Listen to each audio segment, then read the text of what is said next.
Abonnez-vous et cliquez aussi sur la petite cloche de notification pour ne rien rater de nos prochaines vidéos. N'oubliez pas de partager aussi la vidéo et de la liker. Afrique N24.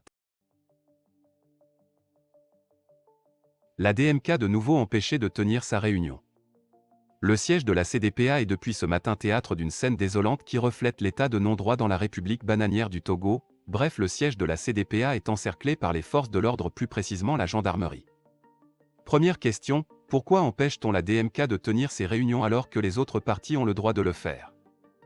Les forces de l'ordre encerclent à l'heure actuelle le siège du parti de PA, quelques heures avant la réunion de la dynamique Monseigneur Kozro, DMK. La réunion de la DMK prévue normalement ce samedi, veillée de la Pâque au siège de la CDPA, Benyedi, à Lomé entre les responsables du dit regroupement, a vu la présence des forces de l'ordre qui ont envahi les lieux depuis 10 heures jusqu'à présent au moment où sonne 15 heures. Pour l'heure, les murmures se poursuivent entre passants et passantes pour identifier les raisons de leur présence. 2 véhicules des forces de l'ordre se sont positionnés et sont actuellement visibles devant les locaux du parti de la CDPA. La raison, selon le chef de mission, l'interdiction de la réunion de la DMK avec ses militants prévue ce samedi 16 avril 2022 à 15 h. Ce déploiement de forces de l'ordre était devant le siège avant l'arrivée des responsables de la DMK. Les échanges avec le chef de mission de ce cordon n'ont rien donné visiblement. Je ne suis pas en mesure de discuter avec vous. Vous connaissez le chef hiérarchique de la gendarmerie, a questionné le chef de mission avant de demander aux responsables de reculer. Devant le siège de la CDPA, à l'heure actuelle, on peut constater un dispositif anti-émeute pour empêcher la tenue de la réunion de ce regroupement de partis politiques de l'opposition. La DMK accuse les forces de l'ordre d'assiéger les locaux d'un parti politique pendant que le régime en place fait savoir au monde que l'opposition togolaise a démissionné. Tendons-nous vers la monarchisation du Togo? Pourquoi empêche-t-on la DMK de tenir ses réunions? Voudrait-on signifier aux Togolais que c'est la DMK qui est actuellement la seule force d'opposition crédible sur le terrain?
Likez la vidéo si ce n'est pas déjà fait. Laissez aussi votre point de vue en commentaire.